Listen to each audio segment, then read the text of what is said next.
tingnan natin kung ano yung maaabot ng 100 pesos sa BGC. So, let's go.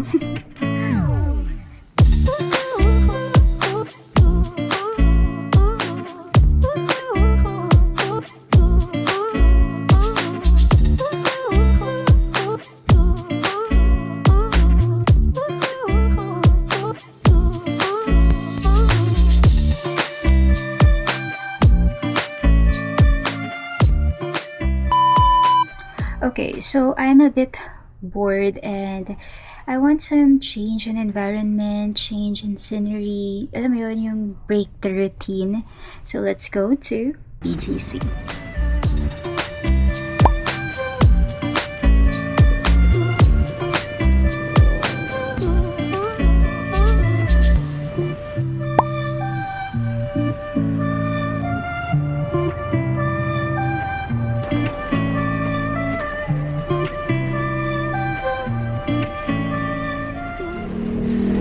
First agenda is mag-declutter. So here, I have my items. Pupunta ako ng uptown.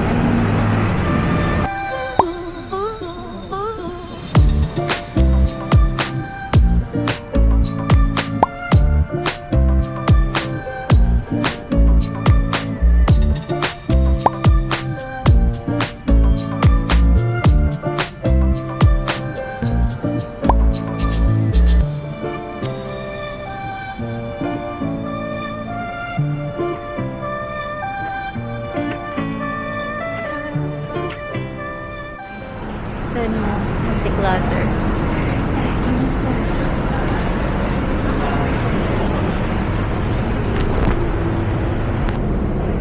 Okay, so done ako mag-declutter ng item, no? Na-i-drop ko na yung mga lumang damit, mga gadgets. And papahinga lang ako saglit. Grabe yung init.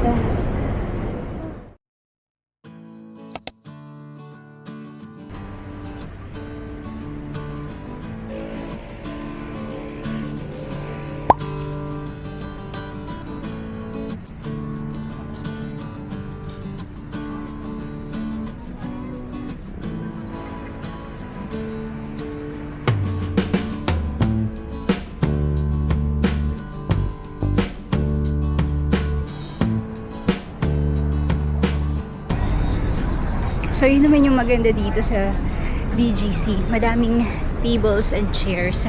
Hahanap ka na lang ng lilim and yung hindi masyadong matao.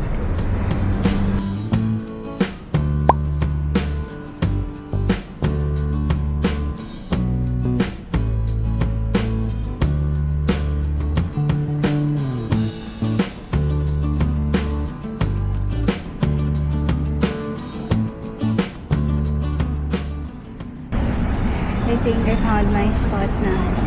Okay, so here. Sobra yung init, grabe. Hindi ko na kaya. So nakahanap na ako ng spot. Table and chair. It's already 11:56, so kain na ako ng lunch. Grabe. Eh, dahil nga 100 na yung budget ko, no? So nagdala na ako ng baon. Since wala akong masyadong magiging option pag dito ako bibili ng lunch. So may baon ako. Ready tayo for this challenge, no?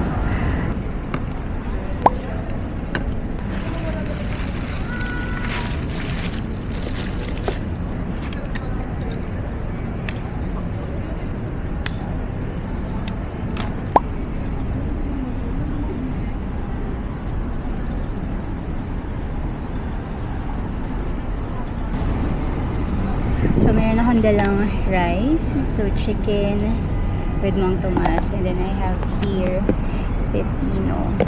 This is my iced coffee as water. Yeah, let's go and eat it.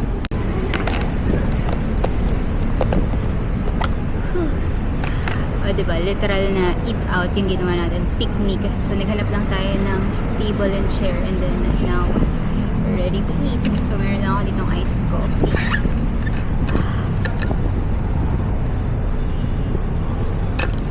Sobra sarap, lamig. Tapos water. Let's eat.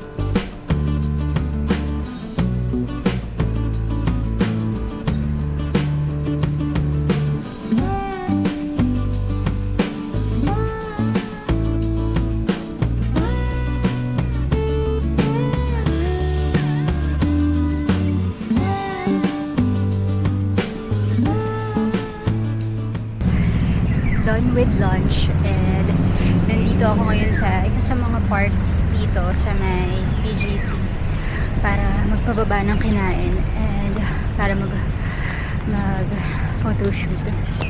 So ayan, malilim naman, mapuno naman, kaya okay lang din maglakad-lakad, no, kahit na tanghaling tapat. Tapos you have this kind of view, you have puno, tapos yan may mga buildings.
So far, yung mga activities na ginawa natin ay libre pa, no? Wala pa tayong nagagastos.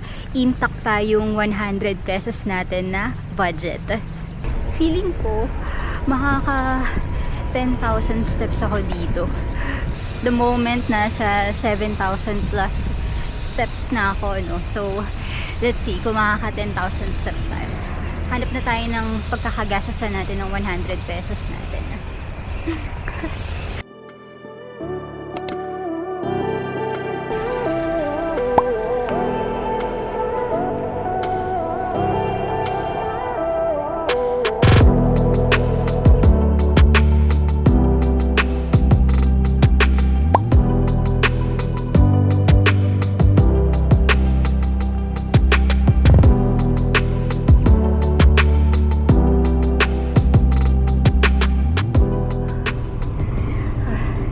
Grabe guys, grabe init sa labas. So, retouch break, water break. Init. Okay, so change.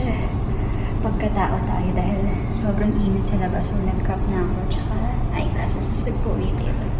Let's go! So there guys, as you can see, madaming pwedeng gawin around BGC na hindi mo kailangan gumastos. Kailangan mo lang ng diskarte at creativity. In general, city life is expensive. Mahal mamuhay sa syudad, lalo na kung hindi ka marunong dumiskarte. But of course, there are simple ways wherein pwede mong magawa yung mga bagay-bagay without spending too much. So, until now, yung 100 natin, intact pa rin.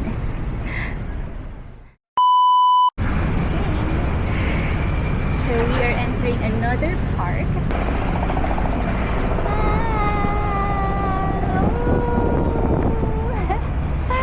Look guys, what I found. Sa gitna ng park, merong, ayan o, may parang small library in there. So, tara, pasok tayo. Hello, palubat na pala yung palubat na pala.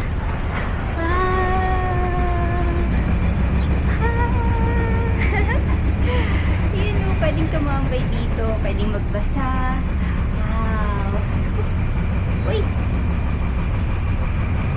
Wow, I also reached 10,000 steps. O, diba? So, intact pa yung 100 pesos natin. Tapos, ang dami nating nagawang activities within the area. And we've reached 10,000 steps. Wow! Ang dami nating nagawa.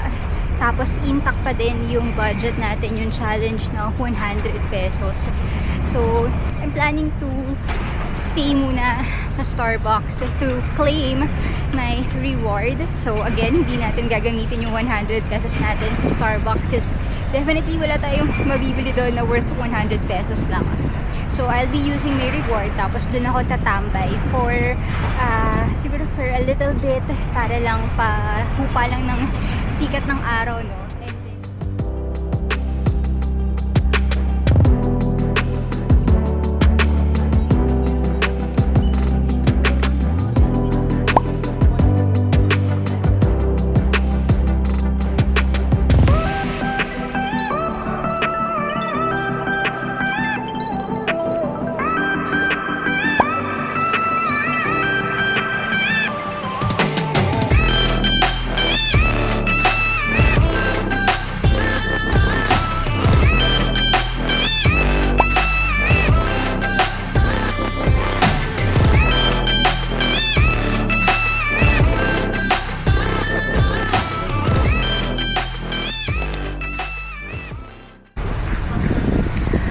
gusto ko ng yaw-yaw. Pero parang hindi pang 100 pesos yung yaw-yaw. Ice cream na lang siguro. Since naka 10,000 steps naman ako. Feeling ko deserve ko yung ice cream.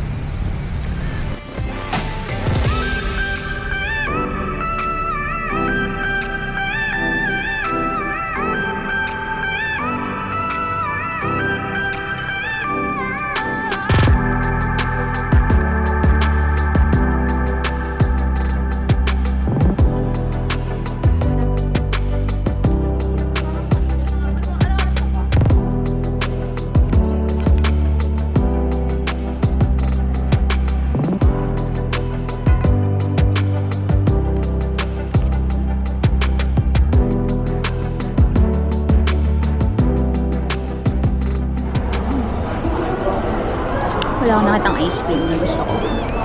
So, bumili ako ng yaw-yaw. Small, no topping. 98. Craving satisfied.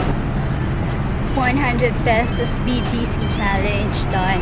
Solidate adventure done. 10,000 steps done. See you on our next adventure.